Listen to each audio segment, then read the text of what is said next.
Se puede implementar la mención, ¿no es cierto?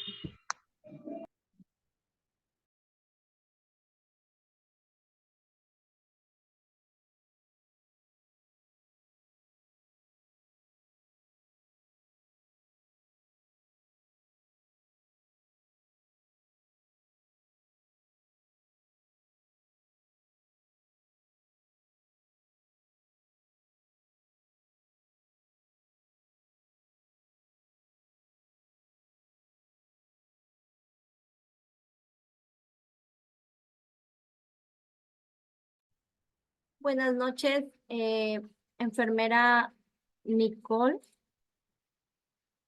Buenas noches con todos los participantes. El día de hoy vamos a...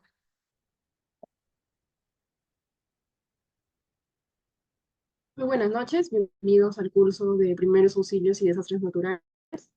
Un gusto saludarlos, mi nombre es Nicole Mena y voy a estar a cargo de impartir el curso. Vamos a comenzar con el módulo 1, el cual va a hacer referencia a los desastres naturales y la atención de emergencias sanitarias.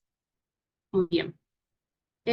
Para iniciar, vamos a dar una breve introducción, eh, entendiendo dónde nos encontramos y sobre todo por qué nuestro país tiene tanta diversidad a nivel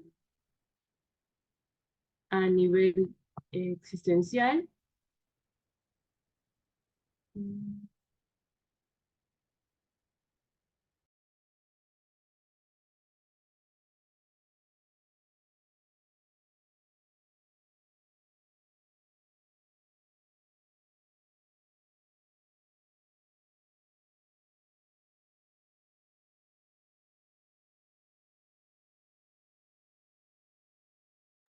Muy bien. Con esta breve introducción vamos a poder entender por qué nuestro país tiene tanta variedad, tanto relieve y por qué nos hace susceptibles a muchos riesgos, a muchos quizás problemas que más adelante pueden afectar la vida y la salud de nuestros comunidad, de nuestras. Bueno, es necesario entender que el Perú se encuentra en la zona intertropical de Sudamérica. ¿Qué quiere decir esto? Que nuestro país se encuentra en medio de dos líneas imaginarias trazadas geográficamente. La primera línea es la línea del Ecuador, la línea cero, y la segunda línea, que está casi cerca ya del límite con Chile, que es la línea del trópico de Capricornio. Y bueno, cubre un área aproximadamente de 1.280.000 kilómetros cuadrados. ¿En qué nos convierte esto? En el 20º país más grande en tamaño a nivel mundial y en el tercero de América del Sur. Nuestras características geográficas, las características geográficas de nuestro Perú, están determinadas por la ubicación en el cinturón de fuego, un punto muy importante porque nos ubica como una zona altamente sísmica. Y bueno, en la zona tropical, como podemos ver tanto en la zona de la costa norte en Tumbes, como asimismo en nuestros manglares tropicales en la selva. Y podemos también tener remarcado, como vemos en el centro, la presencia de la cordillera de los Andes. Muy importante porque también permite una geografía bastante variada. La ubicación de nuestro país, así como su gran diversidad climática, hacen del Perú y, bueno, de nosotros como su población, un país expuesto a una gran variedad de potenciales peligros. Estos se reportan a lo largo de todo el territorio, ya que en tanto costa, sierra y selva tenemos diferentes tipos de riesgos y bueno, se presenta por un entorno marcado por una serie de factores endógenos, es decir, particulares propios de la geografía y de la heterogeneidad de las condiciones de vida de la población. Cómo nos se encuentra nuestra población, dónde vive, cómo es su vivienda y sobre todo también cuánto nivel de conocimiento tiene para prever este tipo de situaciones adversas.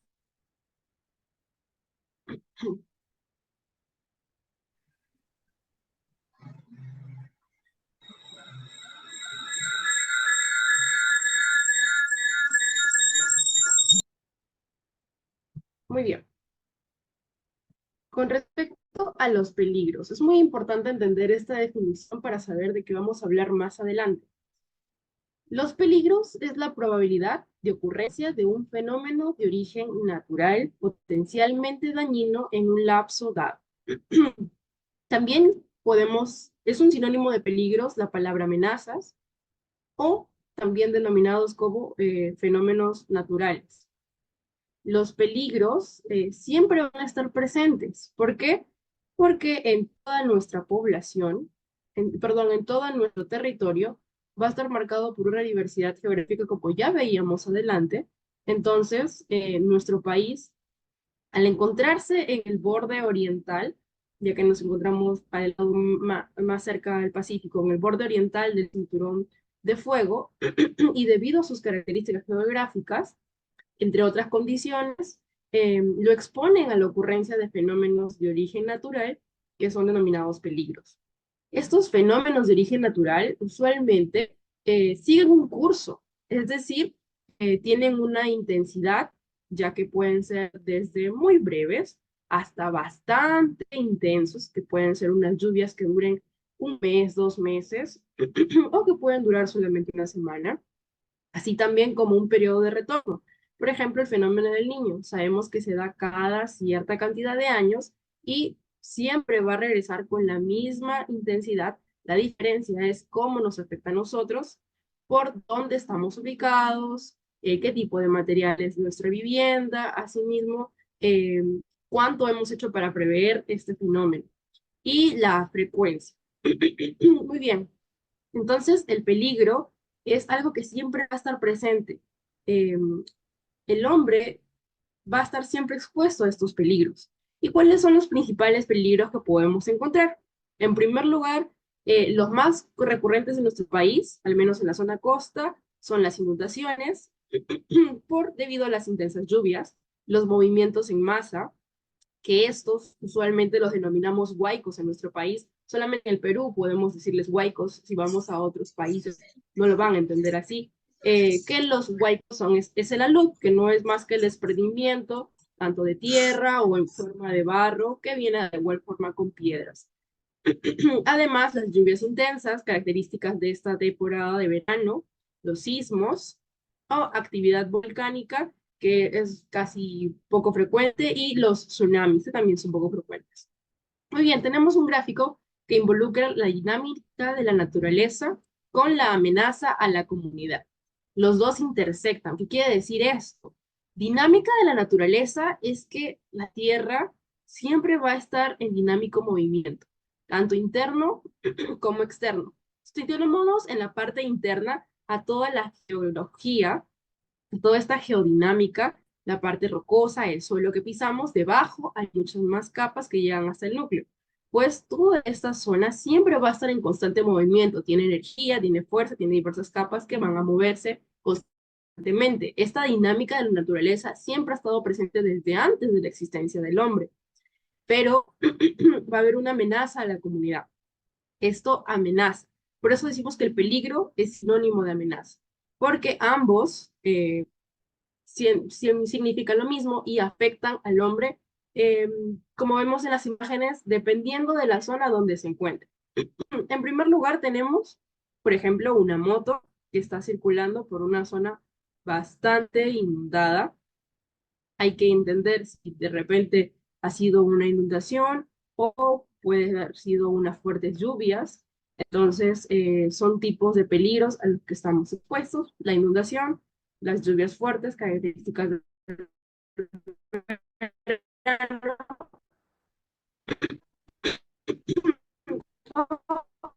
el segundo lugar,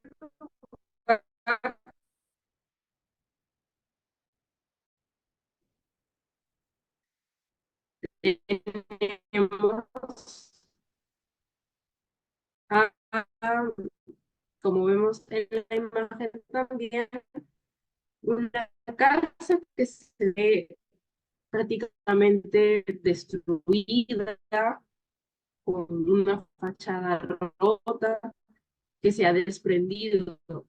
Podemos entender que puede haber sido un sismo o un terremoto. dependiendo de la magnitud. Y además, en la última imagen, algo muy característico de nuestra zona del Perú, tanto en la sierra como Licenciada, se adentro escucha entrecortado. de la selva, porque tenemos selva, es el lineal, lo mismo.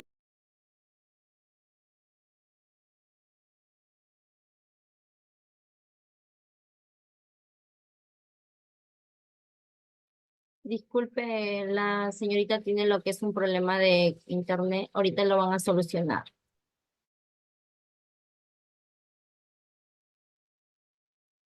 Disculpen, tuve un pequeño inconveniente con el internet. Pequeño. Me desconecté por un momento, pero ya estoy nuevamente de regreso. Mil disculpas por el percance. Voy a compartir nuevamente la pantalla para hacerles extensivo un video que nos va a acercar un poco a la realidad de nuestro país. Y ustedes van a poder reflexionar si es que es cierto que hay la presencia o no de estos peligros en nuestro litoral costero y en la sierra o en la selva. Vamos a ver, reconozcamos primero.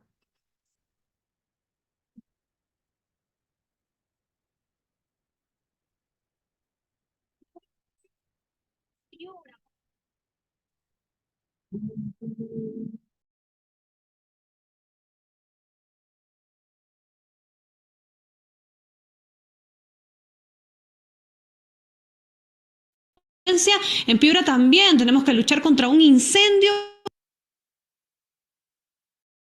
luchar contra la delincuencia. En Piura también tenemos que luchar contra un incendio forestal que amenaza con llegar al centro arqueológico de Aipate. Nos vamos hasta Ayabaca. Andrés Carhuapoma nos informa desde ese punto. Andrés, ¿cómo estás?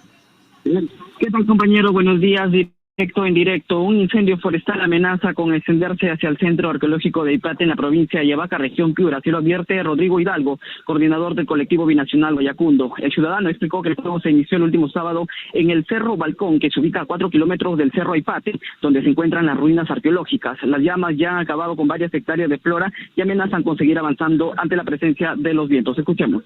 El día de ayer se intensificó, como los vientos son siempre hacia el norte, hacia el sur, en diferentes direcciones, había avanzado un poco hacia Aipate. Aipate es el centro arqueológico que dispone la República del Perú en la parte alta y que están trabajando allí. Entonces, el incendio ha ido creciendo y están en riesgo algunas comunidades. O sea, no solo está en riesgo la flora y la fauna, sino también el ser humano que habita en estos lugares, que mucha gente, por no abandonar su casa, se queda. El ciudadano Rodrigo Hidalgo señaló que cerca del incendio forestal se encuentran las comunidades de Cujaca, Olleros, Tocalpo y Laguna de Canli, quienes son afectados por el humo y temen que las llamas también lleguen a sus cultivos. Los pobladores de estas localidades solicitan la intervención inmediata del Centro de Operaciones de Emergencia Regional y del Gobierno Central para apagar el fuego y así evitar daños de gran magnitud. Desde Piura, directo, RPP Noticias. Gracias, Andrés Carhuapom. Esperemos que las familias, las comunidades afectadas reciban la... Muy bien. Lo que hemos visto analizando es un problema, o bueno, un peligro o una amenaza que tenemos que reconocer que están presentes bastante en nuestro litoral peruano y además hemos podido escuchar bastantes puntos interesantes. En primer lugar, que era un incendio forestal, hemos reconocido ya el peligro. En segundo lugar, nos está hablando que la población que está cerca a la zona del incendio no quiere abandonar sus casas, no quiere abandonar sus hogares. Definitivamente tienen muchos fuertes motivos porque son sus hogares, a pesar de que está cerca el peligro, que también lo vamos a denominar más adelante como amenaza. Cualquiera de los dos términos que los utilice durante la explicación se refieren a lo mismo. Y el tercer punto, que solicitan el apoyo del gobierno regional o asimismo del gobierno central. Hay 3 puntos importantes acá. Ya hemos visto el peligro, vemos a las personas que se están viendo afectadas y vemos al gobierno qué va a hacer, qué debe de hacer. Recordemos estos 3 puntos importantes porque más adelante vamos a ver que para entender cómo gestionar los riesgos. Estos 3 puntos mencionados son muy importantes de reconocerlos para poder saber cómo manejar y elaborar planes para mitigar estos peligros. Muy bien, tenemos una clasificación. Los peligros se clasifican en 2 formas. En primer lugar, peligros generados por fenómenos de origen natural. Como hemos visto en el video, un incendio forestal se puede generar porque hay mucho calor en la zona. Recordemos que Piura es una de las zonas más calurosas de nuestro país. Cuando hay elevadas temperaturas, se origina este fuego y comienza a aumentar proporcionalmente por los vientos y se genera el incendio forestal. Y como vemos, estos peligros generados por fenómenos de origen natural, a su vez, se pueden dividir en peligros generados por la geodinámica interna, peligros generados por la geodinámica externa y peligros generados por fenómenos hidrometeorológicos, que lo veremos más adelante. Y además, los peligros inducidos por la acción humana, físicos, químicos y biológicos.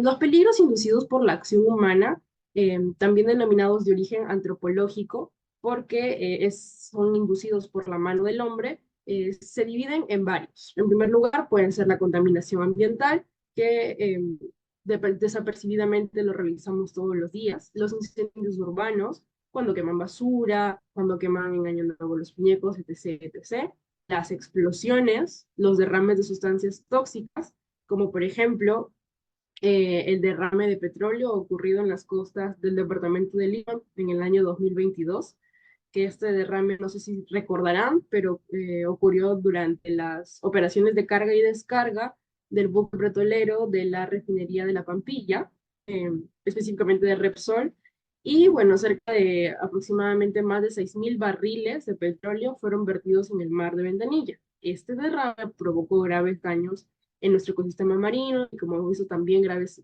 daños económicos a la misma población y muchas enfermedades. Entonces, estos peligros inducidos por la acción humana también están presentes y es muy importante considerarlos. Pero ahora nos vamos solamente a enfocar en los peligros inducidos por fenómenos de origen natural. Entonces, como vamos a ver a continuación,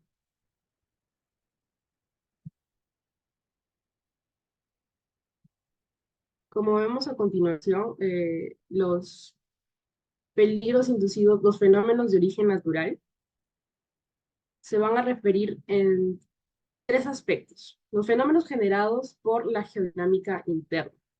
¿Qué es esta geodinámica interna? Bueno, la Tierra no permanece estática, sino, como ya les expliqué anteriormente, sufre constantes cambios a lo largo del tiempo que se manifiestan en la superficie. Estos cambios son producidos por la energía externa. Es decir, puede ser energía solar, la energía gravitacional o también la energía interna propia de nuestro planeta que se produce, por ejemplo, en el núcleo. Entonces, según el tipo de energía que podemos ver, los procesos que ocurren y los cambios que se van a dar son distintos. Por eso hablamos, como vemos en la imagen, de geodinámica externa y geodinámica interna. Además, otro punto de mención que tenemos también son los peligros generados por fenómenos hidrometeorológicos y oceanográficos. Entonces, cuando hablamos de geodinámica externa, estamos especificándonos, cuando hablamos de geodinámica externa, como vemos en el centro, estamos hablando de todos aquellos cambios que se dan en la estructura, estamos hablando de todos aquellos cambios que se dan en la estructura externa, es decir, los agentes involucrados que están fuera de la superficie de la Tierra. De la superficie, de la capa de la Tierra, pueden estar en el aire, en la hidrosfera, o ya cerca del límite del planeta Tierra. Entonces son todas estas fuerzas que influyen. Por lo general son factores climáticos, como el viento, que interactúan con las capas más superficiales de la Tierra, y estos agentes suelen alterar el relieve, ocasionando erupciones, entre otros. El ser humano, los animales y las plantas también están involucrados con la geodinámica externa, que también vivimos en esta zona. Y bueno, tenemos a los volcamientos, los deslizamientos de tierra, de roca, de suelo, o como vemos en la imagen también, los movimientos en masa, que son los huayos. Cuando hablamos de peligros generados por fenómenos de geodinámica interna, estamos hablando específicamente de los cambios registrados en la estructura interna de la Tierra, provocados por las fuerzas de acciones del núcleo, ¿no? Por ejemplo, el movimiento del magma o el movimiento de las rocas que están dentro de nuestro planeta, dentro de la Tierra. Tenemos dentro de ellos, por ejemplo, a los terremotos, las fallas geológicas, entre otros. Y por último, a los peligros generados por fenómenos de hidrometeorológicos y oceanográficos. Cuando hablamos de oceanográficos, específicamente ya nos referimos a los océanos, a los mares, y que cuando toda esta agua, ya sabemos, se evapora, viaja hacia las nubes, comienzan las lluvias intensas, también generan inundaciones, estos oleajes anómalos, sequías, descenso de la temperatura, granizas, fenómeno del Niño, entre otros. En nuestro país, dentro de los principales y más protagonistas, por así decirlo, que suceden continuamente y que siempre se están reportando, son los sismos, que bueno, no son más que un proceso de generación y liberación de energía para posteriormente propagarse en formas de ondas por el interior de la Tierra y llegan hasta la superficie moviendo la capa más exterior. Los tsunamis, cuyo nombre es de origen japonés, significa ola de puerto. Esta es una onda marina que está producida por un desplazamiento vertical del fondo marino. Y como resultado da un terremoto superficial que genera las grandes olas que pueden llegar hasta la costa. La actividad volcánica, que en este caso pueden observarse como flujos de lava, que son corrientes de roca fundida. Roca fundida dentro de la Tierra sale con la fuerza, la energía por el cráter del volcán, se expulsa y bueno, esto puede fluir tanto por los valles como alcanzar varios kilómetros y afectar a las ciudades. Pero bueno, en nuestros volcanes peruanos normalmente como se enfría el magma cerca de la zona del cráter, no vemos más consecuencias más que las cenizas que sí se contaminan bastante el ambiente. Y bueno,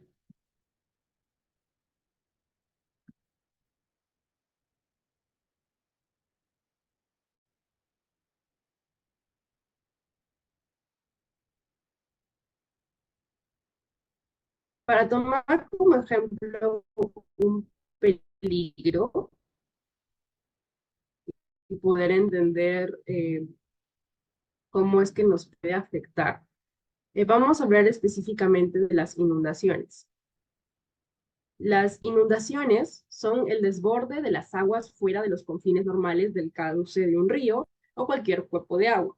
La ocurrencia de las inundaciones se encuentra estrechamente relacionada con la temporada de lluvias. Las inundaciones por el desborde de los y son de duración prolongada, en el caso de la selva. Pero, por ejemplo, aquí en la costa, esas inundaciones tienen pocos periodos de tiempo, sale el agua, pero regresa nuevamente después de pocos días, y bueno, se afecta a varias regiones. En el caso de las inundaciones, la ocurrencia se encuentra estrechamente relacionada a la temporada de lluvia. Entonces, por esas temporadas suelen haber bastantes inundaciones en la zona de la costa norte y también en la selva. En la mayoría de casos, esta situación se ve agravada cuando las lluvias alcanzan valores significativos superiores a lo normal. Por ejemplo, a veces escuchamos las noticias que dicen que hay una lluvia que va a tener un descenso de 1 centímetro, 2 centímetros, 5 centímetros, entonces la cantidad de agua que va a caer.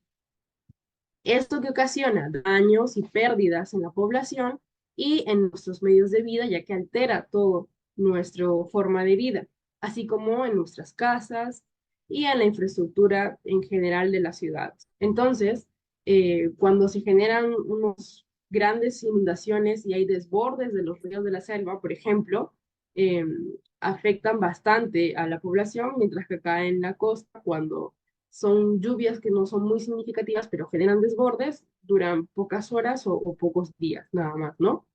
En el caso de las áreas expuestas, como podemos ver en la imagen, es muy importante reconocer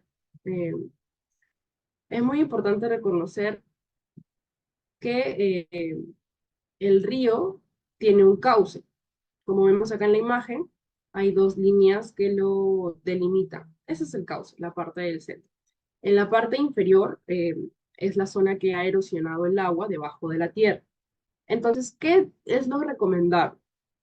Que en todo esta zona inferior prácticamente que pertenece al río que ha erosionado para que pueda seguir un flujo correctamente, no haya construcción de viviendas. No es correcto que haya construcción de viviendas cerca de las riberas de los ríos. Entonces, donde dice ribera, como vemos acá en la imagen, ribera, en la parte superior de los límites de la ribera hacia el exterior, debería de recién poder construirse algunas casas. Pero, ¿qué sucede en nuestro país? Por la falta de zonas para habitar y además la necesidad de agua, entonces hay muchas viviendas que se colocan cerca de tanto el cauce y ya llegan a abarcar la ribera. Se desforestan los árboles y se abarcan todas estas zonas externas. Entonces, cuando hay lluvias fuertes y como sabemos que es muy típica la frase, el río sigue su cauce, el agua cuando se desborda, obviamente va a ocupar toda esta zona, todo este vértice, y va a inundar.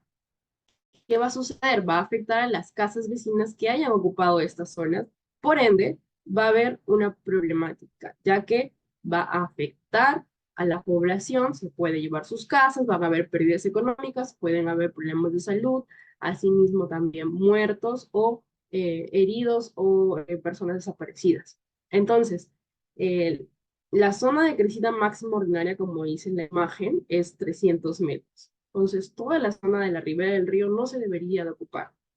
¿Qué sucede en nuestro país? Pues bueno, hay que mencionar que las áreas expuestas corresponden con base en nuestro mapa del Perú. A nivel nacional se identifican que los ámbitos con un nivel muy alto de riesgo por inundaciones se encuentran en las zonas costeras de la zona norte, donde llueve bastante, por ejemplo, Tumbes, Piura, Lambayeque, parte de La Libertad y Ancash. Lima también, porque tiene zonas cerca de los ríos donde ya hay personas que habitan. Mientras que, por ejemplo, en el ámbito ya de la selva, en el ámbito oriental, en nuestra Amazonía, las zonas que predominan con bastante riesgo son Loreto, Ucayali, y es bastante notorio que cuando hay lluvias en estas épocas, como en verano, tengamos noticias de que, bueno, hay un desborde de ríos y personas afectadas que solicitan apoyo. Se dice aproximadamente que desde el año 2003 hasta el año 2020 ha habido un total de 5.786 emergencias por causas de inundaciones. Continuando, vamos a ver ahora a la vulnerabilidad.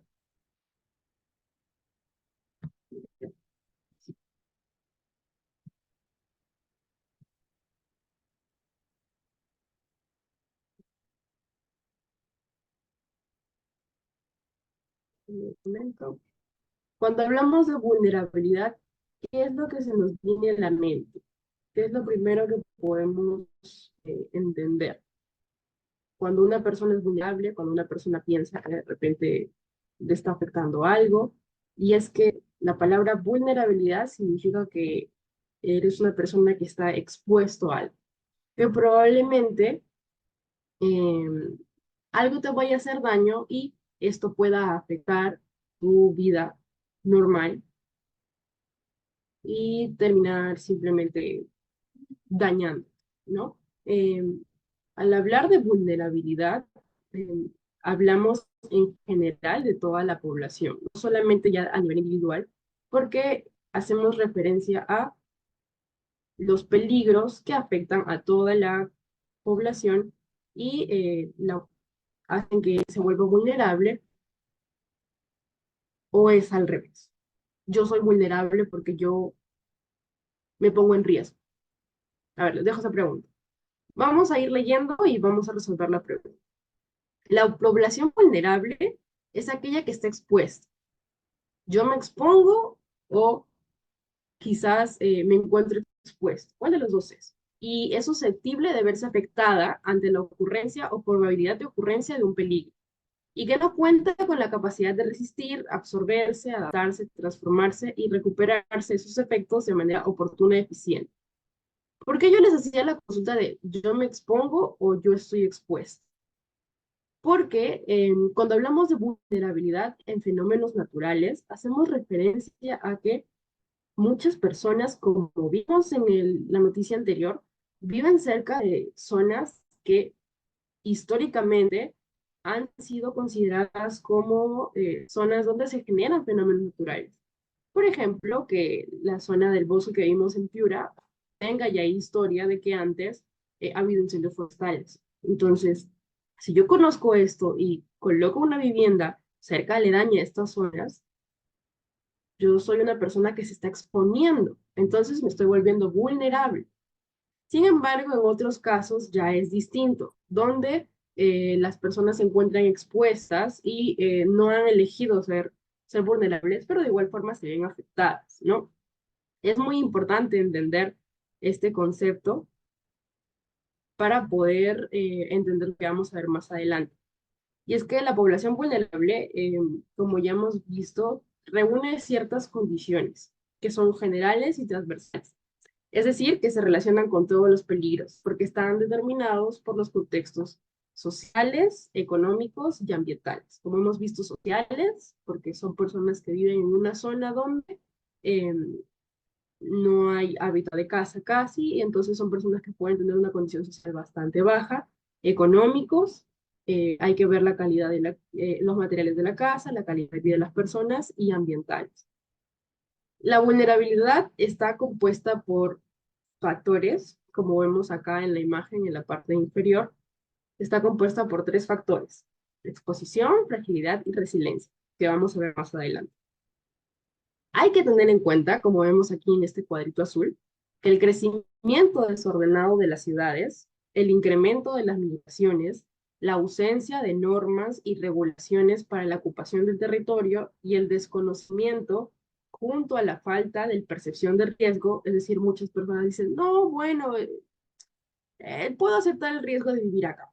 Aumenta la vulnerabilidad de la población.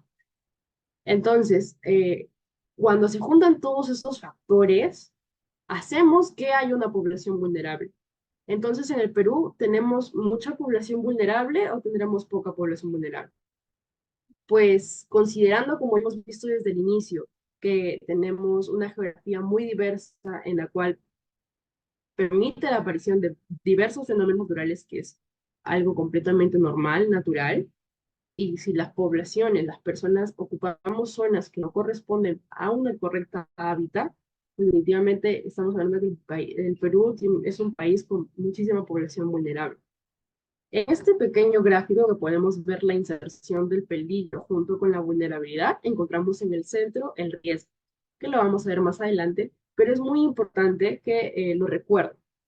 El peligro, cuando se junta con la vulnerabilidad, genera un riesgo. ¿Y ese riesgo a quién será? ¿Al medio ambiente o a nosotros? Definitivamente, a quien se va a ver afectado es el ser humano. Vamos a ver por qué es importante conocer estos 3 factores de la vulnerabilidad, tanto la exposición, la fragilidad y la resiliencia. Uy, no somos muy adelante. Vamos a ver, estamos acá. Listo. Vamos a conocer los factores de la vulnerabilidad. En primer lugar, tenemos a la exposición. La exposición son las decisiones y prácticas que ubican al ser humano y a sus medios de vida en la zona de impacto de un peligro. Es decir, la exposición se genera por una relación no adecuada entre el ambiente en donde se pueden dar procesos de crecimiento demográfico, es decir, comienza a venir muchas más personas a habitar esta zona, un proceso migratorio desordenado o un proceso de urbanización, sin un correcto manejo del territorio o políticas que generan un desarrollo no sostenible. Hay que recordar que si hay una mayor exposición, hay una mayor vulnerabilidad. Como podemos ver en la imagen, vamos a visualizar casas muy cerca a la orilla del río. ¿Qué genera esto? Una exposición. Definitivamente este río que ya vemos que está bastante lleno, si en algún momento al seguir su cauce se desborda, estos árboles que están limitando la ribera no van a contener la cantidad de agua, van a acercarse hacia las casas y va a generar una inundación con pérdidas económicas, muchas pérdidas materiales, se va a detener la economía y definitivamente se va a generar una situación de riesgo, como ya hemos visto.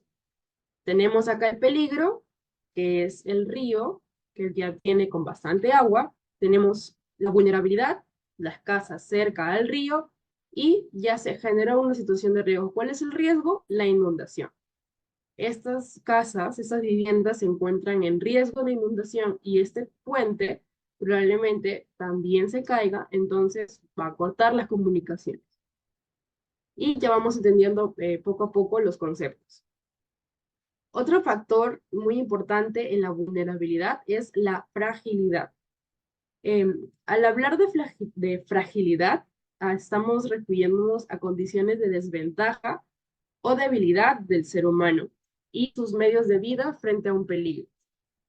En general, está centrada en las condiciones físicas de una comunidad o de una sociedad y es de origen interno. Por ejemplo, la construcción de las casas, cuál es el material, si la casa está construida de adobe, si está construida de madera, o si está construida de material de estera o ladrillo. El no seguimiento de las normativas vigentes acerca de la construcción. Si las edificaciones se están deteriorando o no, hay que presumir que puede haber un colapso. Y cuando haya un sismo, va a ser, si la edificación se encuentra muy deteriorada, definitivamente no va a resistir esta fuerza de la tierra y va a probablemente caerse. Hay que ver también si recibe mantenimiento o no, hay que identificar la cantidad de pisos que tiene y si es adecuado para la calidad del suelo, entre otros. Asimismo, a mayor fragilidad, mayor vulnerabilidad.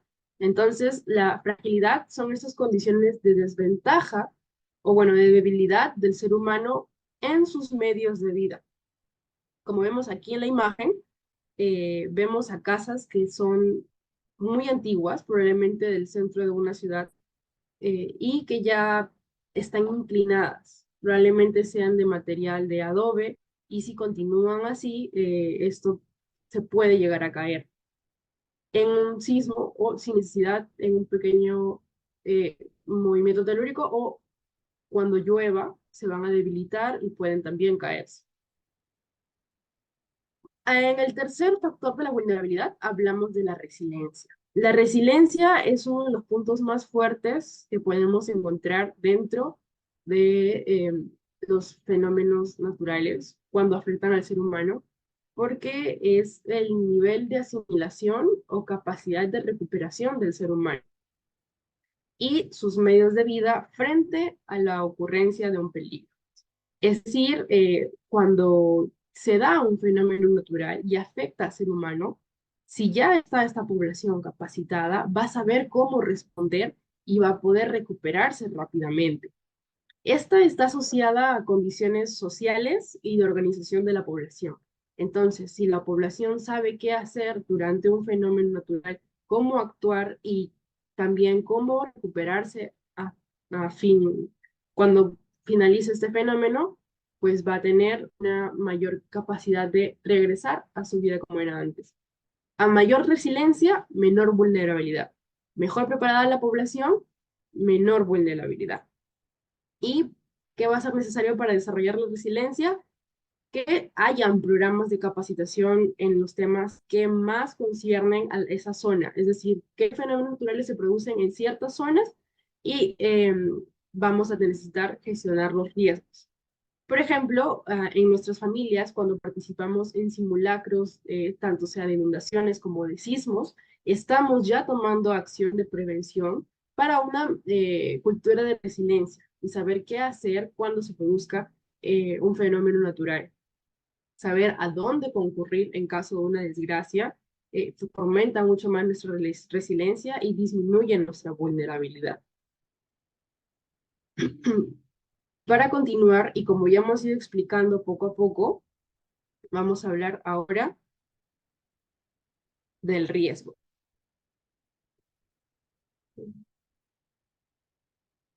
El riesgo. Tenemos una ecuación en la parte superior.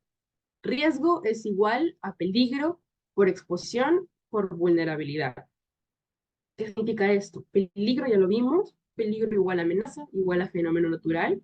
¿Ok? El peligro es igual a inundación, terremoto, tsunami. ¿Ok? Exposición, cuánto el ser humano se expone, cuánto el ser humano se arriesga a que un peligro afecte, y la vulnerabilidad, que ya hemos visto anteriormente, que era la suma tanto de exposición como resiliencia. Y entonces, ¿qué es el riesgo? Es la suma de todos, bueno, la multiplicación de todos esos factores. Específicamente cuando se toman acciones de prevención, se hace esta multiplicación ya con ciertos constantes para poder entender cuál nivel de riesgo se tiene, porque el riesgo se clasifica en riesgo bajo, riesgo moderado y riesgo alto. Entonces, esta ecuación nos ayuda para saber qué nivel de riesgo vive nuestra población. Entonces, ¿qué es un riesgo? Un riesgo se construye a partir de la identificación y del análisis, como ya hemos visto, de las características de las vulnerabilidades de las personas, de los peligros o fenómenos naturales que se dan en ese territorio específico. Y bueno, el escenario de riesgo se basa en el registro de la información de estos puntos mencionados anteriormente, ¿no? Y bueno, además es importante tener en cuenta que la gravedad de los daños, el riesgo, ya son los daños que se podrían llegar a producir, la gravedad de los daños se sitúa justamente en aquellos lugares donde la susceptibilidad social, económica y ambiental es mayor. Desde este punto de vista, los espacios precariamente aceptados, como hemos visto la ribera de los ríos, o cercas acantilados, o en viviendas en zonas donde la superficie terrestre es muy blanda y no puede sostener viviendas, en caso de sismo van a caerse, pues una ocupación de suelos inadecuados genera un riesgo mucho mayor, ¿no? Entonces, como podemos ver nosotros en la imagen, en esta imagen del escenario de riesgo por inundaciones, tenemos un mapa. El SINAGER, que es la institución encargada de justamente ver los riesgos a nivel nacional, establece diversos mapas según los escenarios de riesgo. En este caso, este mapa específico es un escenario de riesgo por inundaciones. Aquí podemos ver que nuestra leyenda habla de un riesgo bajo, con color verde, en toda la zona casi del litoral de la sierra, cerca a la cordillera de los Andes. Es un riesgo bajo de inundación. Amarillo, un riesgo medio, hace referencia a la zona de la selva.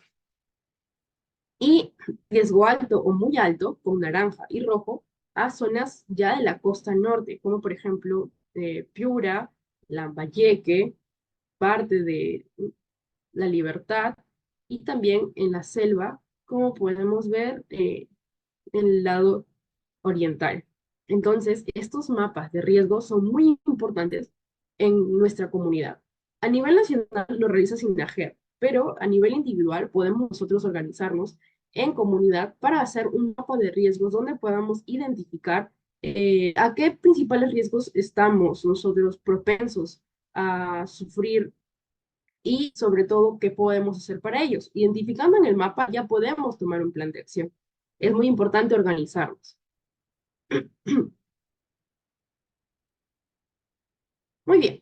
Y en este esquema vamos a ver brevemente la conjunción de peligro, vulnerabilidad, exposición, y en el centro tenemos a riesgo. La suma de peligros con vulnerabilidad y exposición nos genera un riesgo. Este riesgo es la potencialidad que haya de que cuando ocurra un fenómeno nos afecte. ¿Cuánto nos puede afectar? Eso es el riesgo. ¿Cuánto puede llegar a alterar nuestra vida, a perjudicarnos económicamente, perjudicar nuestra salud y a nuestras familias? ¿Qué impacto puedes tener? Impactos en el clima, porque va a haber una variabilidad natural. En el caso de que haya lluvias intensas, va a estar constantemente nublado o probablemente haya un sol muy fuerte que va a generar la sensación de bochorno, entre otros. Además, pueden haber procesos socioeconómicos como trayectorias socioeconómicas, medida de adaptación, imitación y gobernanza. Estos procesos socioeconómicos ya son un conjunto de medidas que van a ir desencadenándose conforme se llegue a tomar acciones por parte de tanto de la población y sobre todo de el gobierno.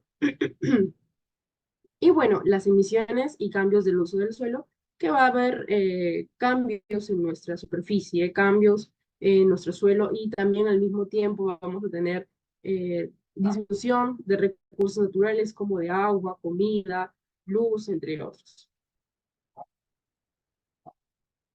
Y por favor, es muy importante que todos entendamos que los desastres son los riesgos no manejados.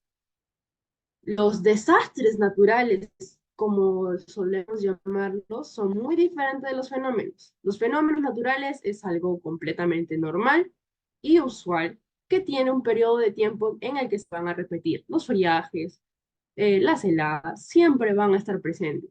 Pero los desastres, que nosotros solemos colocarlo el nombre de natural, son consecuencia de una falta de planificación y de acción frente a los riesgos que ya sabemos que tenemos nosotros en nuestra comunidad o en nuestro departamento. Entonces, los desastres naturales son los riesgos que no se manejaron y no se previeron. Para ello vamos a ver un pequeño video que nos va a explicar y hacer entender un poco más sobre esta frase.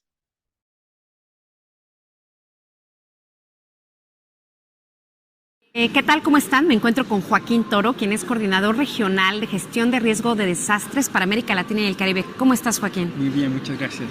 Oye, Joaquín, me gustaría comenzar haciéndote una pregunta, porque muchas personas tendemos a decir desastres naturales, pero ahora entiendo que no es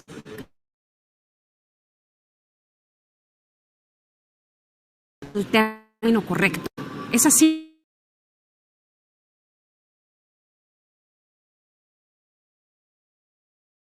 Gracias.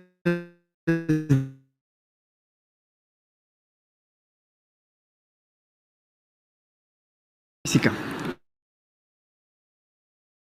Los desastres no son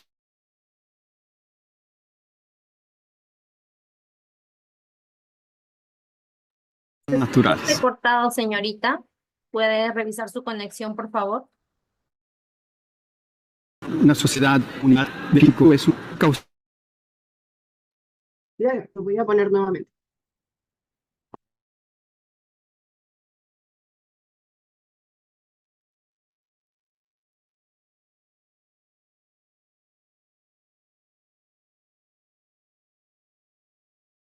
Por favor, si se vuelve a entrecortar, me lo hacen saber.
Señorita, no se está escuchando nada.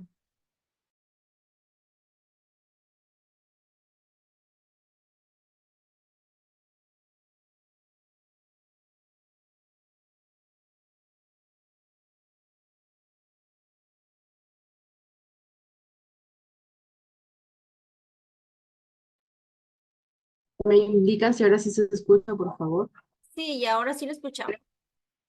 Es coordinador regional de gestión de riesgo de desastres para América Latina y el Caribe. ¿Cómo estás, Joaquín? Muy bien, muchas gracias.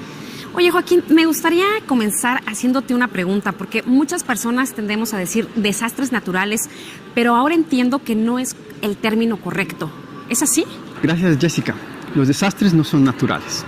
Lo que son naturales son las amenazas. Por ejemplo, los huracanes, los terremotos, las inundaciones, los tsunamis.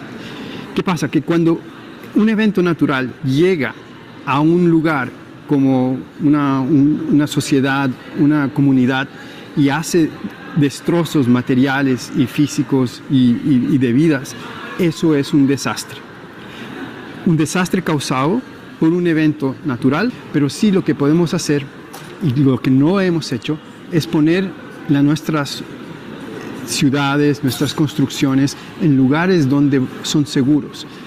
Oye, Joaquín, y ahí me gustaría también, como dando seguimiento a esto, se habla de la gestión del riesgo y la gestión del desastre. ¿Nos podrías platicar esto qué significa gestión del riesgo, gestión del desastre? Excelente pregunta, porque justamente hace varios años o algunas décadas el foco era en la emergencia, era en el desastre. Tengo que prepararme para responder. Tengo que tener mejores capacidades para responder.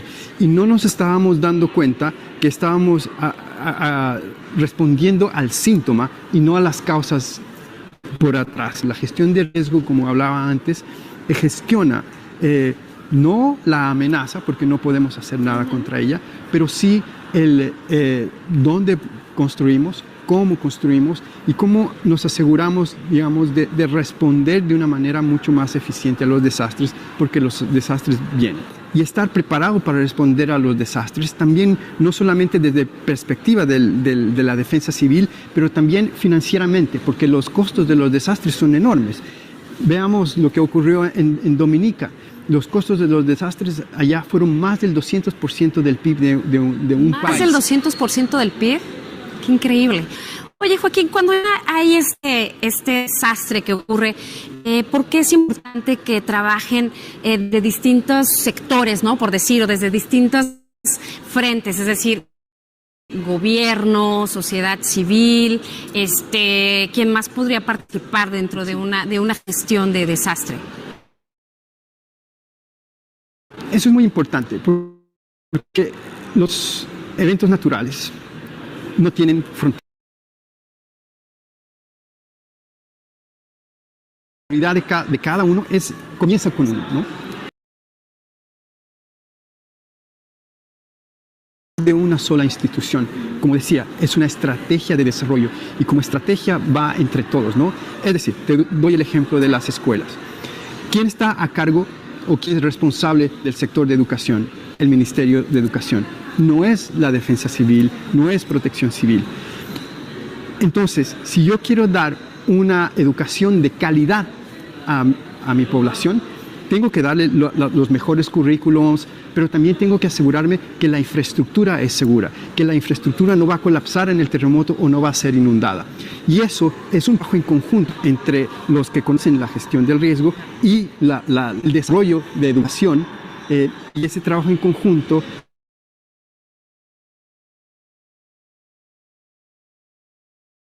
hace que la educación llegue a los objetivos que tenía desde un principio. Claro, que ahí estamos hablando también mucho de la prevención y planeación, ¿no? Absolutamente. Es prevención, planificación, aprender a responder y entender cómo voy a responder más eficientemente desde todos los ámbitos. ¿Tendrías algún ejemplo así muy breve que nos pudiera compartir? Le voy a preguntar a Joaquín de algún ejemplo para que la gente igual lo sienta como más próximo de, no sé, algún ejemplo de inundación o de algún incendio, terremoto que te haya tocado ver un cambio, precisamente porque entró esto que llaman gestión de riesgo. Cuando hacemos una buena gestión del riesgo, es invisible. Nadie va a sacarse la foto al puente que no se ha caído. ¿no? Entonces, creo que un ejemplo que a mí me marcó mucho fue en un pequeño pueblo en Honduras, cuando venía el huracán Beta, que llega a este pueblo de Honduras, en el cual una semana antes habíamos estado trabajando con el municipio y con la comunidad en planes de evacuación y de alerta temprana a eventos, porque en esta comunidad todos los años habían inundaciones y a cada 2 o 3 años que habían inundaciones grandes, siempre moría gente. Ese año, con el huracán Beta, que fue una tremenda caída, digamos, de lluvia y que creó muchas inundaciones, la alerta temprana funcionó y no murió nadie. Entonces, eso a nosotros nos gratifica mucho, porque al final de cuentas lo que queremos como gestión de riesgos es salvar vidas, salvar propiedad y asegurarnos que esta sociedad tenga un desarrollo sostenible. Gracias, Joaquín. Ya para finalizar, me gustaría preguntarte cuáles serían 3 acciones prioritarias, pensando a nivel de Latinoamérica, a nivel regional, para la gestión del riesgo. Así, brevemente, que nos las enumeraras. Gracias, Jessica. Sí, América Latina es muy variada. Tenemos una variedad de países, pero entre todos ellos yo creo que hay 3 acciones que se tienen que tomar, y no solamente en América Latina, pero en el mundo. 1, tenemos que reducir el riesgo que existe hoy. Hoy, si sacamos una foto, podemos identificar cuál es el riesgo que tenemos y tenemos que tomar acciones para reducir este riesgo y adaptarnos a las mudanzas climáticas.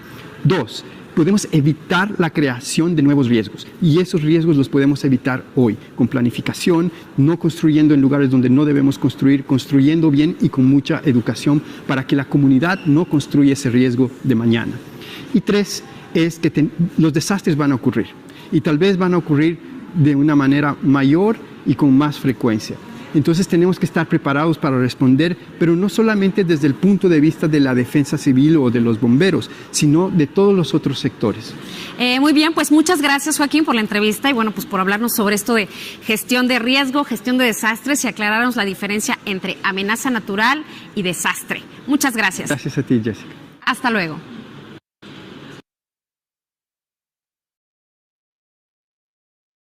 Muy bien. Entonces, después de ver este video bastante interactivo, me gustaría darnos una pausa de 15 minutos y regresamos.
Bien, estimados.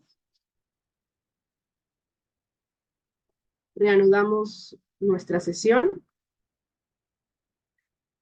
Ahora vamos a hablar de la gestión del riesgo de desastres. Vamos a hablar brevemente porque a profundidad especificaremos la próxima sesión, pero para que ustedes, posterior al video que ya tienen una idea, puedan entender, la prevención se hace al riesgo, no se hace al desastre. El desastre es cuando ya ocurrió. Entonces nosotros vamos a hacer la prevención al riesgo, es decir, a esta situación en la que sabemos que estamos muy vulnerables, que pueda suceder. Entonces vamos a hacer la prevención al riesgo. Esta prevención de riesgo de desastres la normativizó el Sistema Nacional de Prevención de Riesgo, el SINAGER, a través de la Ley 29664. Y bueno, tiene como finalidad identificar y reducir los riesgos asociados a los peligros, minimizar sus efectos y sobre todo atender las situaciones de peligro mediante lineamientos o planes de gestión. La prevención de los riesgos de desastres es un proceso, entonces esto necesita adoptarse para después implementarse, y se implementa siguiendo las políticas, estrategias que se ha establecido por el SINAGER. Son 7 los procesos involucrados en la gestión de riesgo. Voy a mencionárselos porque la próxima semana los vamos a ver a profundidad.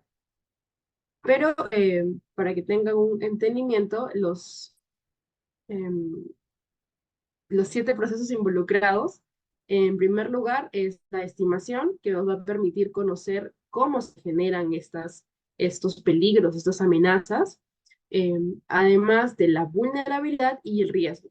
La prevención va a ser que ya conociendo cómo se generan estas amenazas, vulnerabilidad y el riesgo, vamos a incorporarlos en documentos, vamos a buscar normativas que nos permitan ordenar la situación y saber qué tipo de acción realizar para que en la reducción de riesgo ya tomemos acción. Según el plan que hemos nosotros previsto en la prevención, en la reducción del riesgo vamos a actuar para mitigar el problema. La preparación es el paso previo a la ocurrencia de un desastre. Es decir, como ya sabemos que los fenómenos naturales son cíclicos, antes de que ocurra este fenómeno natural, nosotros nos vamos a preparar.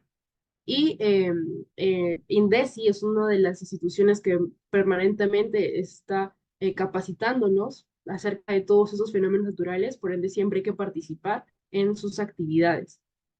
La respuesta permite identificar cómo el Estado reacciona frente al desastre. Y bueno, por último ya la rehabilitación, que son las medidas para restablecer los servicios básicos interrumpidos. La rehabilitación se da cuando ya se dio el desastre, vamos a dar la rehabilitación. ¿Qué buscamos con esta gestión de riesgos? Que podamos devolver a la sociedad lo más pronto a su vida anterior al desastre y disminuir la cantidad de daños. Por ello se requiere un enfoque integral, transversal, es decir, que a lo largo del tiempo va a ocurrir, sistemático, porque tiene que estar organizado, descentralizado, porque es a nivel de todo nuestro país y no puede estar simplemente concentrado en ciertos tipos de la capital, porque sabemos que los fenómenos naturales se dan en zonas bastante alejadas también, y es donde más golpea a la población, y además tiene que ser participativo. Siempre participemos constantemente en las reuniones de nuestra comunidad, de nuestros vecinos, para poder tomar acciones frente a estos fenómenos naturales. Y bueno, contribuye a la sostenibilidad del desarrollo, la reducción de la pobreza y la protección del ambiente. Y recordemos que esta gestión de riesgo solamente va a ser exitosa en la medida en que forme parte de la gestión del desarrollo territorial y en la medida en que nosotros participemos también. Bueno, eso ha sido un breve abordaje de la gestión de riesgo. Y para poder continuar, ahora vamos a ver cómo debemos de actuar nosotros como personal capacitado en un evento de desastre natural, es decir, cuando ocurrió el evento. Por ende, el título es Evaluación de un evento con víctimas múltiples. ¿Cuándo se produce un evento con víctimas múltiples? Bueno, hablamos de un número de víctimas con un estado de gravedad importante, que sobrepasan la característica es que sobrepasan la capacidad asistencial. Es decir, que yo como enfermera no voy a poder atender a tanta población afectada por el desastre. Entonces, ¿qué sucede? Se necesita contar con un equipo multidisciplinario que esté cualificado y entrenado para intervenir. Y bueno, debemos de conocer perfectamente cuál es el rol de cada uno para poder actuar inmediatamente se dé el desastre.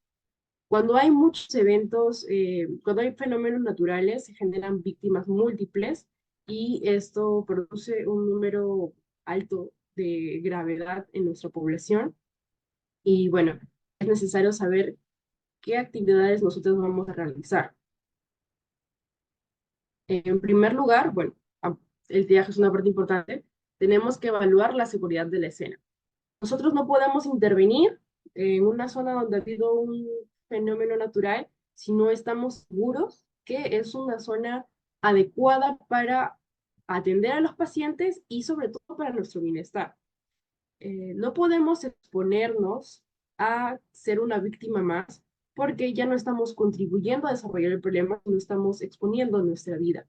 Entonces siempre debemos hacernos la pregunta, ¿es posible llegar a esta zona? ¿Es posible el control de las vías de acceso? ¿Podemos nosotros acceder de una forma adecuada y trasladar posteriormente a nuestros pacientes? ¿Podemos establecernos adecuadamente?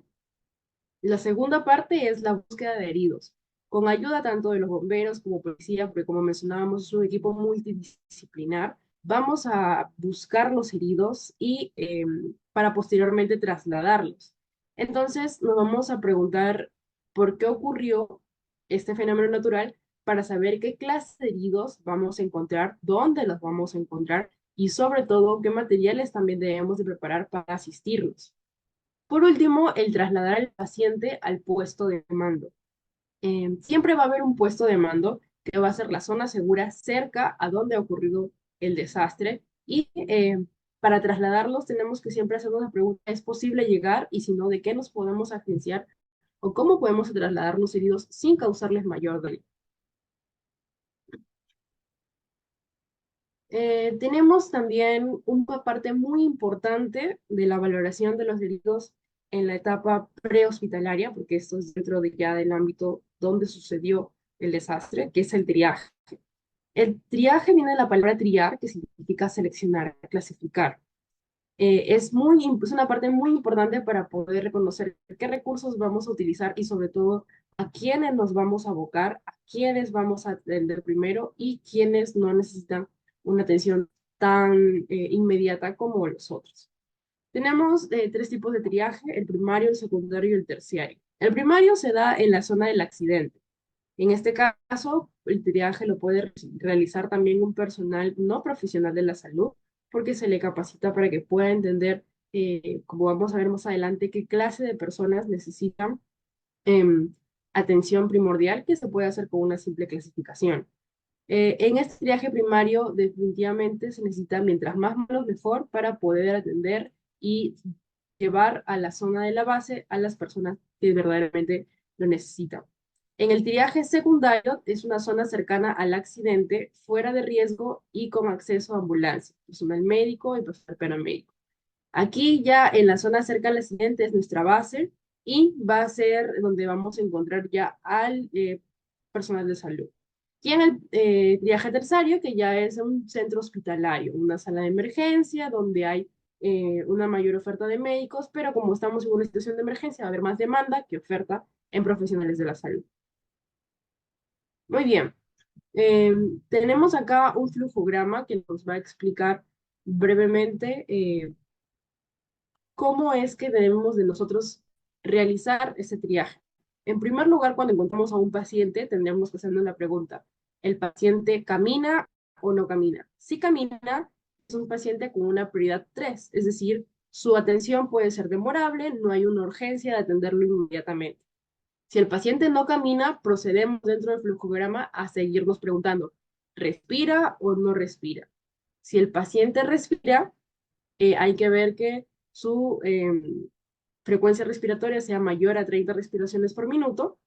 Y si en caso no respira, vamos a tener que hacer la apertura de la vía aérea para asegurar la estabilidad del paciente.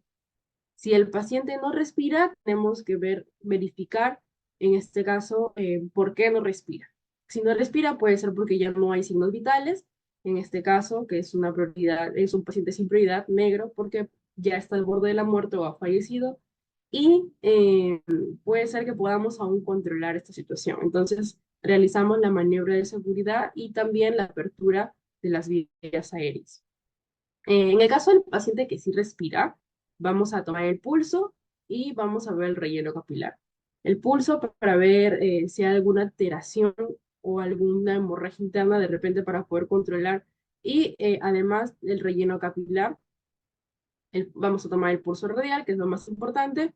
Y si hay un pulso radial, vamos a ver si el paciente obedece órdenes o dos.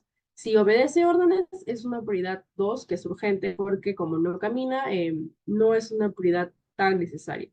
Si en caso contrario el paciente no obedece órdenes, es decir, está inconsciente y además no hay un pulso sostenido, pues vamos a ver que probablemente tenga una hemorragia interna, entonces es una prioridad 1 y tenemos que derivarlo inmediatamente.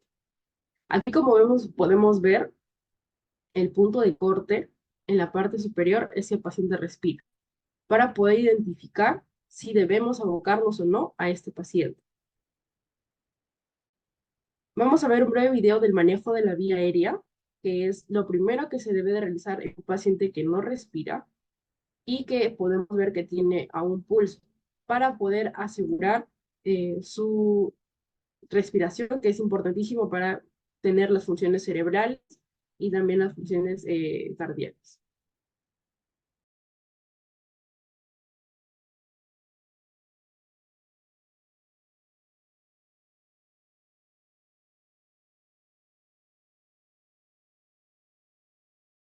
Señorita, ¿no se le está escuchando? Voy a colocar... Valoración de los signos vitales. En la persona accidentada, hemos de considerar tres cosas fundamentales: el estado de alerta o consciencia, la buena respiración y los signos de circulación. Se utiliza la expresión ABC como examen que recoge una valoración y una asistencia primarias. A, de alerta, conciencia. B, de buena respiración. C, de circulación. ¿Cómo valorar la consciencia? Para saber si una persona está consciente, debemos acercarnos y hablarle, preguntarle cómo se encuentra o simplemente llamarle.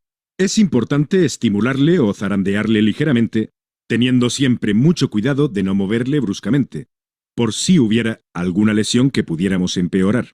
Si no responde, pida ayuda a la gente cercana o llame al 112. Apertura de la vía aérea. ¿Cómo abrir la vía aérea? Podemos abrir la vía aérea con la llamada maniobra frente-mentón. Con la persona tendida en el suelo, boca arriba, ponga la mano en su frente e inclínele la cabeza hacia atrás con suavidad, dejando libres el pulgar y el dedo índice por si tiene que taparle la nariz para hacerle la respiración boca a boca. Con las puntas de los dedos bajo el mentón o barbilla de la víctima, elévelo para abrir la vía aérea.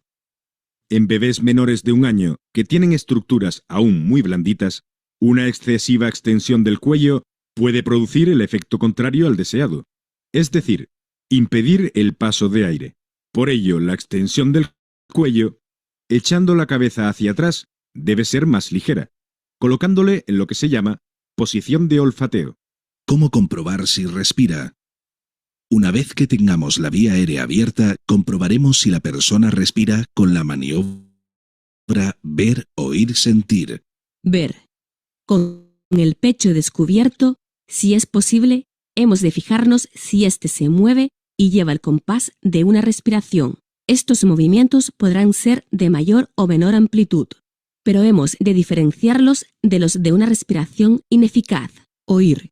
Acercamos nuestra oreja a la cara de la persona accidentada para intentar escuchar los sonidos de su respiración y para sentir el aliento de esa respiración en nuestra cara.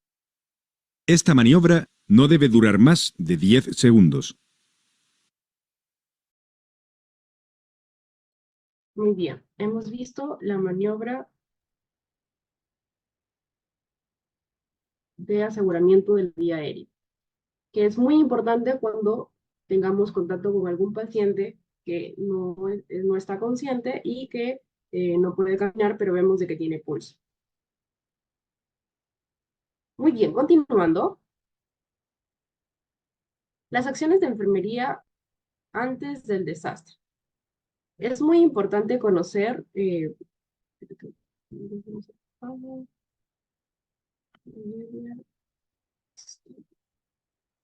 Listo. Las acciones de enfermería antes del desastre. Enfermería tiene que estar siempre pendiente de las 3 fases. Antes del desastre, durante el desastre y después del desastre. Es importante conocer cuáles son las actividades que vamos a realizar y, como hemos comentado anteriormente, la etapa previa al desarrollo del fenómeno es muy importante porque las acciones que vamos a realizar en este punto van a permitir mitigar los efectos esperables tras un determinado episodio. Entonces, todas las intervenciones que hagamos en esta etapa previa van a llevar a un mejor resultado y a un mejor control de este fenómeno. Entonces, en este caso vamos a hacer en primer lugar la valoración previa y el plan de respuesta ante el desastre. En el caso de la valoración previa a un desastre, vamos a estudiar la vulnerabilidad que tiene la población donde nos encontremos y asimismo posteriormente los riesgos que presenta. Vamos a conocer con qué recursos contamos, tanto si contamos con recursos de salud, los recursos sociales, contamos con zonas de albergue, almacenamiento de agua, alimentos, entre otros, para poder hacer frente al desastre.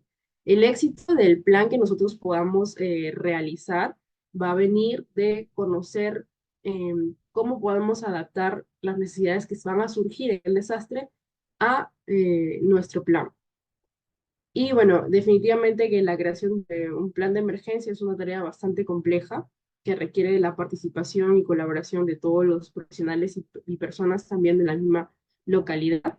Y el papel principal se va a centrar en la identificación de las necesidades y de los recursos que se han asignado. Los simulacros. La existencia de un plan de emergencia que ya hemos hecho en el apartado anterior no va a servir de nada si no se mantiene actualizado y sobre todo si no se presenta regularmente. Entonces, los simulacros van a permitir tanto a la población como a quienes se han encargado de realizar el plan de responder mejor frente a un desastre, porque vamos a practicar las habilidades y las competencias que en nuestro día a día no habíamos desempeñado anteriormente. Entonces, esto va a generar un aumento de la confianza, la resiliencia para poder afrontar el desastre y asimismo vamos a poder saber qué actitudes poner de manifiesto cuando se dé el desastre. Y sobre todo, ver qué errores hemos cometido en el simulacro para evitarlos en el momento de desastre y mejorarlos. Y bueno, en el programa de educación comunitaria es uno de los más importantes, definitivamente. Sin la participación y la actividad continua de la comunidad, no vamos a poder lograr el éxito de este plan, porque somos agentes de educación. Entonces, estos programas van a basarse sobre todo en el fomento de las medidas básicas de protección de la comunidad y en el entrenamiento de maniobras de primeros auxilios. Entonces, cuanto mayor información manejen los habitantes y más sensibilizados y concientizados estén, mejor van a responder mucho más rápido y más productiva va a ser la intervención durante un fenómeno natural. Y es importante olvidar que en este tipo de programas debemos incluir hasta los miembros más vulnerables, porque ellos son los que más ayuda van a necesitar, como por ejemplo los niños, los adultos mayores, entre otros. Continuando, vamos a ver ahora las actividades que hacemos durante el desastre. Durante el desastre es importante saber que estamos hablando de la etapa donde ya acontece el desastre. Entonces, las funciones van a variar dependiendo del lugar donde se esté dando, del tipo de desastre y de cuánto ha impactado en la población. Para ello, vamos a hacer primero una evaluación rápida de las necesidades para determinar qué área se ha visto afectada por el desastre Y asimismo, el posible número de víctimas, el estado de las instalaciones de salud, de las instalaciones policiales, entre otros, o de zonas que brindan comida, albergue. Además, vamos a ver, aquí es donde vamos a realizar ya el triaje prehospitalario. ¿Qué es el triaje prehospitalario?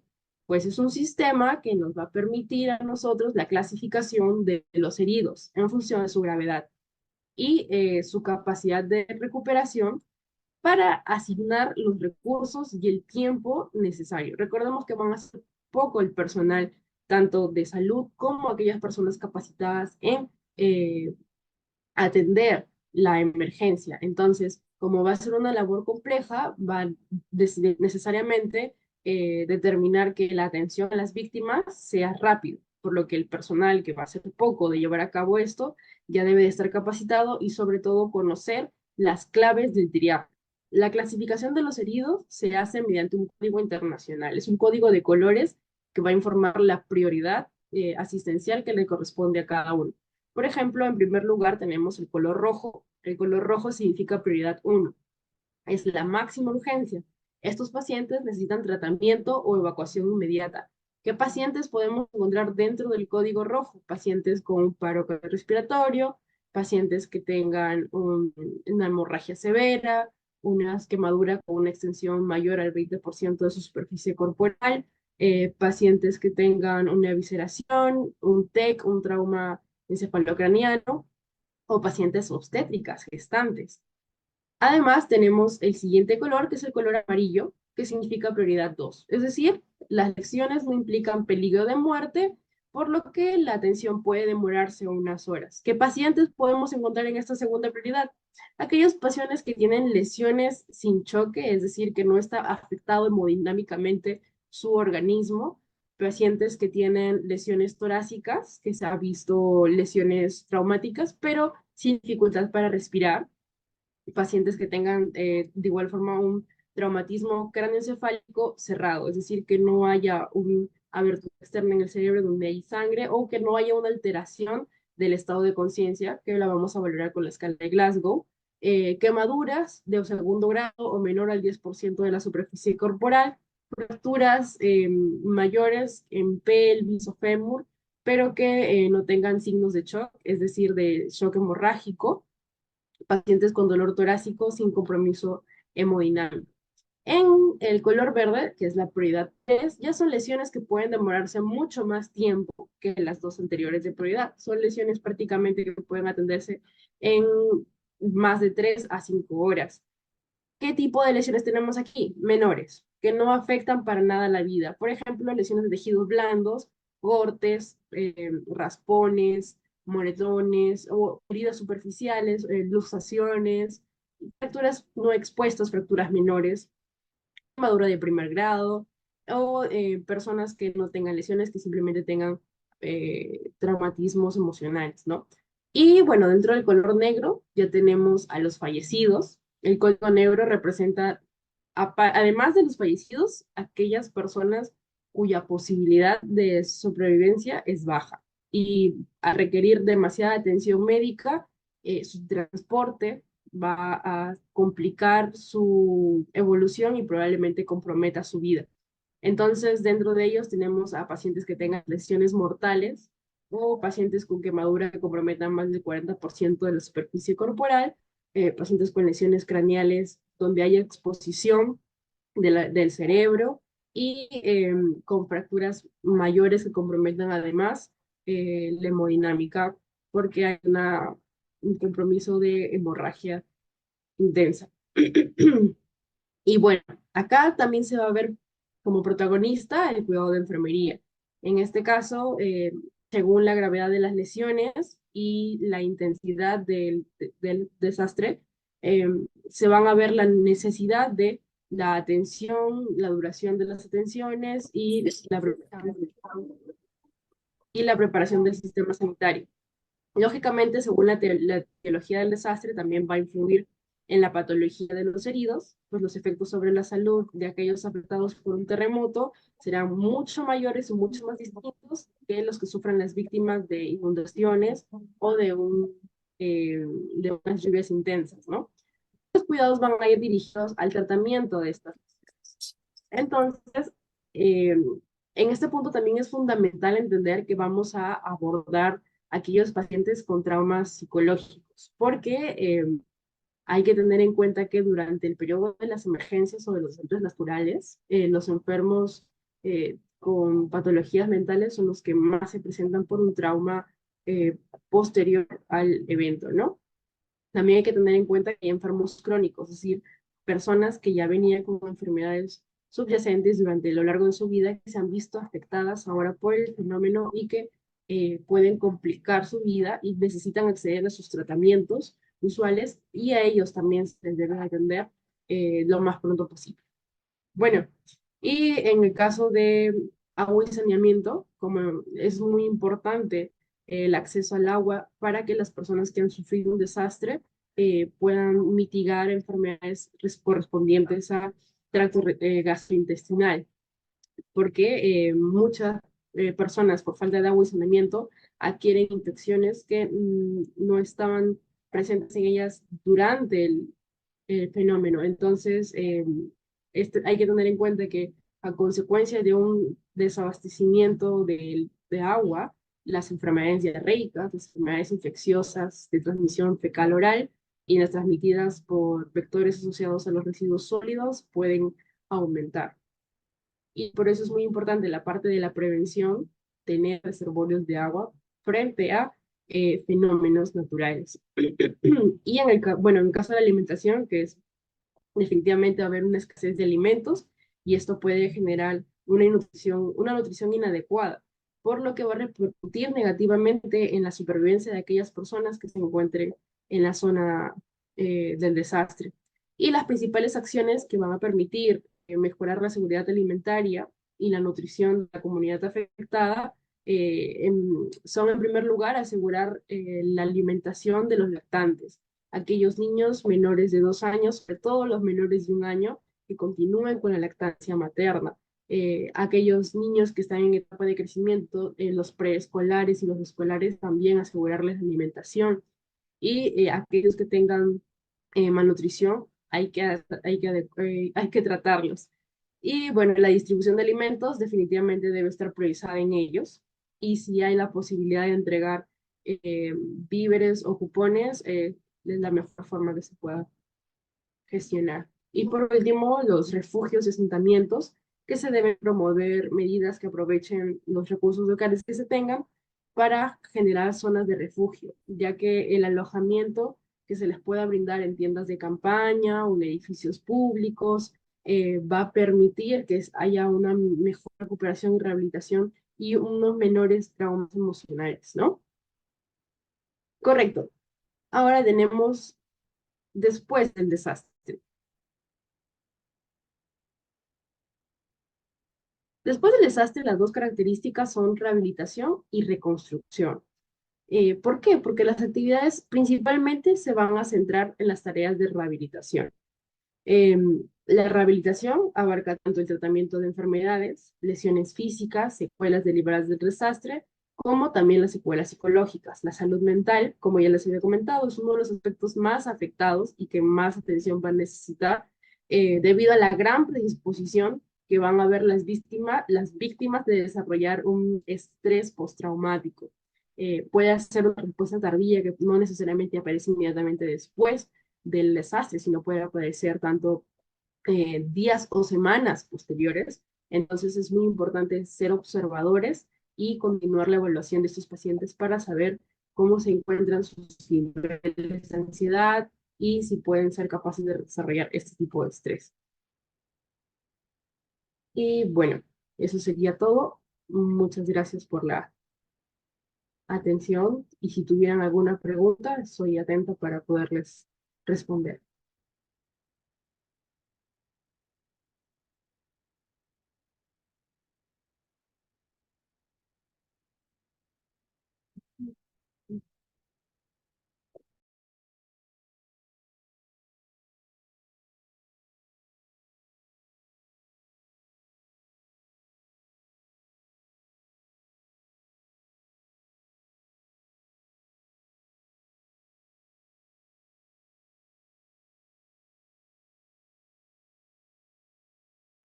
No hay ninguna pregunta.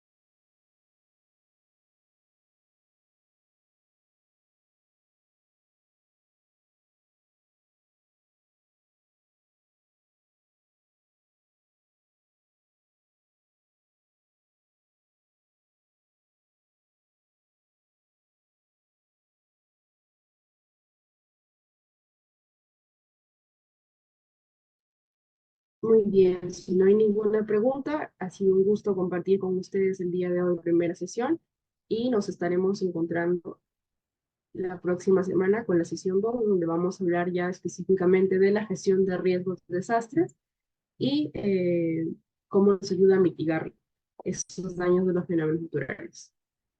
Muy bien, ha sido un gusto. Muchas gracias, que tengan buenas noches. Muchas gracias a usted, enfermera Nicole Mena. Buenas noches.